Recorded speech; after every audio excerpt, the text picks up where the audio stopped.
Mungkin yang mulia nanti mungkin lanjut aja satu-satu itu yang mulia ya. Boleh. Tidak seperti tadi kita terima kasih yang mulia. Pak Frans ya, saya panggil saudara ahli.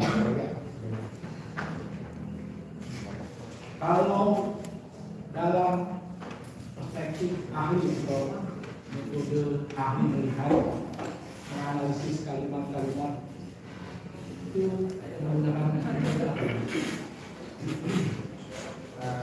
tentu saja mengikuti keilmuan yaitu ilmu bahasa. Yang ilmu bahasa itu ada yang sifatnya teoretik, ada yang sifatnya filsafat. Tapi di dalam pengadilan biasanya atau di dalam membahas kasus hukum, saya menggunakan dua-duanya.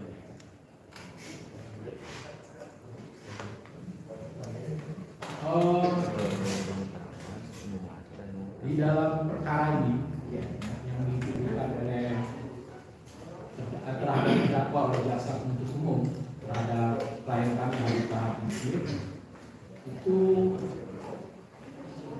tolong diuraikan yang menyangkut tentang menyebarkan informasi, kemudian menimbulkan rasa kebencian, permusuhan, dan sara.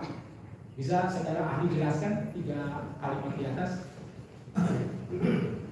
Pertama-tama sebelum saya menjelaskan beberapa hal itu, kalau menyebarkan informasi, kebencian dan sara, saya ingin jelaskan bahwa keterangan ahli hukum tadi itu sangat lengkap, meskipun dari perspektif hukum, tetapi itu berkaitan erat dengan perspektif bahasa. Tadi sudah Dr. Muzakir menjelaskan bahwa ada istilah bahasa hukum. Jadi dalam keterangan saya pada sidang ini, saya lebih banyak akan membahas dari perspektif bahasa, dari perspektif bahasa secara umum, bukan bahasa hukum. Yang pertama, menyebarkan informasi itu artinya membuat informasi itu dikenal secara publik.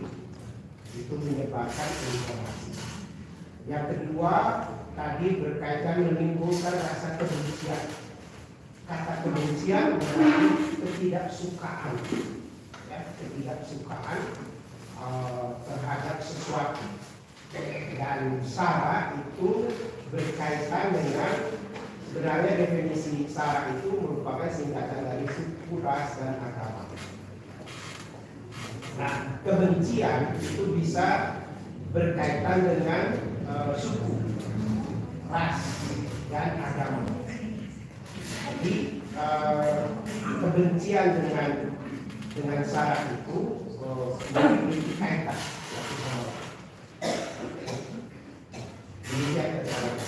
Baik. Kalau dengan menyiarkan berita bohong atau pemberitahuan bohong atau yang menimbulkan keonaran di kalangan rakyat, menurut ahli apa? Ya, saya sangat setuju dengan keterangan ahli hukum pidana berkaitan dengan kata bohong, menyebarkan berita, menyiarkan berita bohong. Bohong yang sebenarnya itu dari ahli bahasa berarti tidak sesuai dengan faktanya. Tidak sesuai dengan faktanya. Dan tadi sudah dijelaskan, berbeda sekali dengan tidak lengkap, informasi yang tidak lengkap. Jadi kalau bohong itu berarti faktanya tidak ada.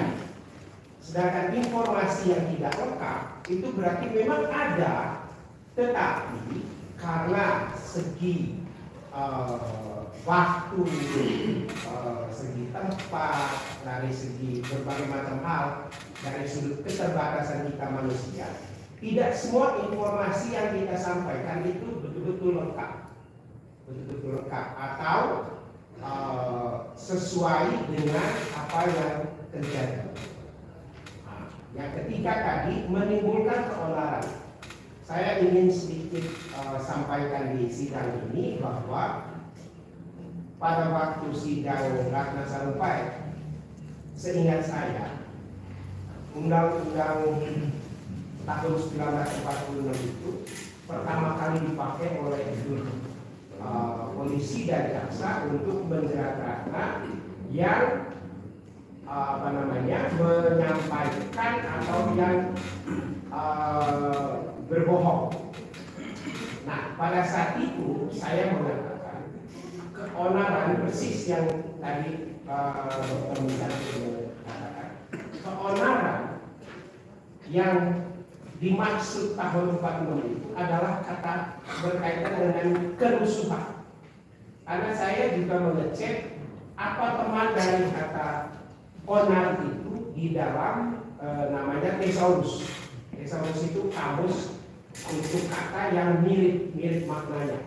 Nah, di situ sebagian besar keonaran itu berkaitan dengan rusuh, ya, berkaitan kerusuhan. Ada huru hara, kata lain yang berkaitan dengan itu, huru hara. Sedangkan kalau kita buka kamus sekarang, itu ada 3 kata, ya, kehebohan, kerusuhan itu di tengah-tengah, dan satu lagi menimbulkan pertentangan pendapat. Itu makna kata keonaran itu. Jadi seingat saya dalam proses pengadilan, kata keonaran itu atau Undang-Undang tahun 46 itu dipakai pertama kali dalam kasus Ratna Sarumpait. Jadi saya diminta waktu itu untuk menyampaikan pendapat dari segi bahasa. Yang kedua yang berkaitan dengan keonaran, saya ingin menyampaikan bahwa ada satu teori mengenai bahasa, yaitu teori bahasa itu selalu berkembang. Bahasa tidak seperti benda mati yang satu kata begitu saja, berkembang setiap saat.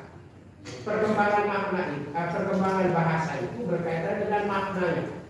Ada maknanya menyempit atau maknanya berkurang. Ada yang maknanya bertambah seiring perkembangan waktu. Nah, kalau sekarang keonaran diterapkan ke dalam situasi sekarang, tentu berbeda dengan keonaran pada tahun 1946 itu. Seperti tadi dijelaskan juga di dalam sidang ini, tahun 46 belum ada media sosial, belum ada silang pendapat satu sama lain. Yang ada di terbuka di media terbuka secara publik. Kalau saat ini perbedaan pendapat itu terjadi setiap saat dan tidak ada satu hal pun yang selalu disepakati begitu saja. Saya perhatikan bahwa di dalam dunia kehidupan kita yang modern ini, setiap hal itu bisa dipersoalkan atau menimbulkan yang disebut keonaran, tetapi bukan kerusuhan. Jadi kalau saya lihat yang berkaitan dengan kasus yang sekarang ini, itu tidak ada kaitannya sama sekali dengan penerapan pasal keonaran. Itu pendapat saya. Baik, ahli. Berkaitan sebenarnya dengan keterangan ahli sebelumnya yang dihadirkan oleh jaksa penuntut umum, Bapak Jawab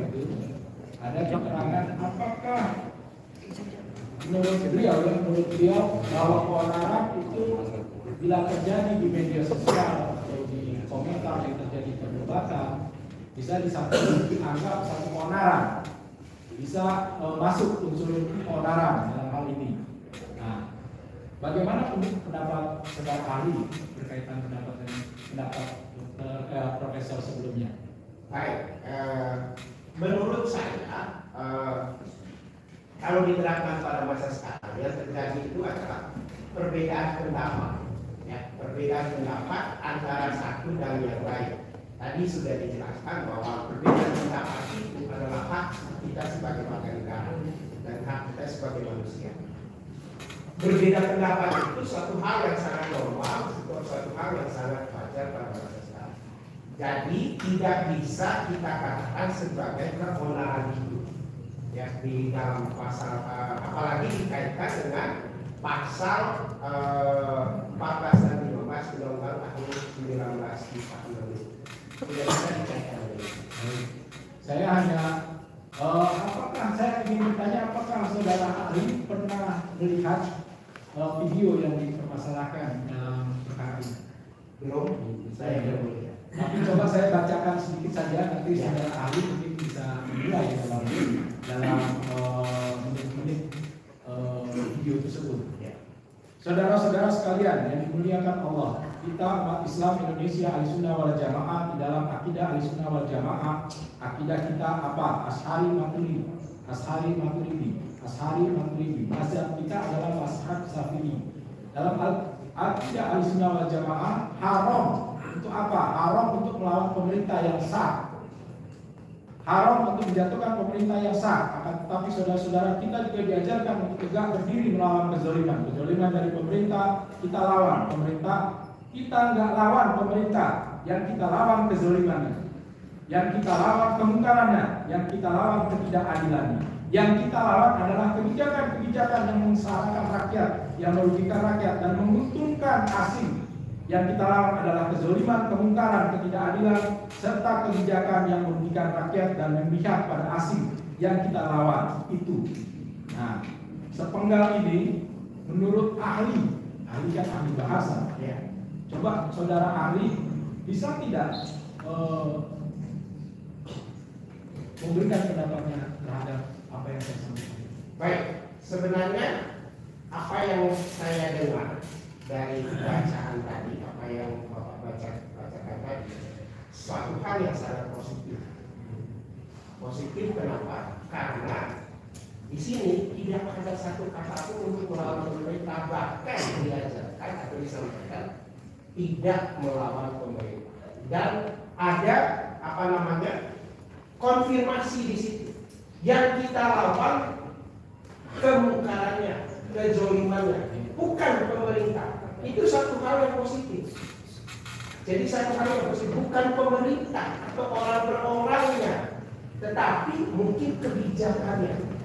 Nah, kritik yang disampaikan seperti itu, setiap saat saya sebagai seorang ilmuwan yang aktif juga di media sosial, itu sudah sangat sering kita baca. Bukan hanya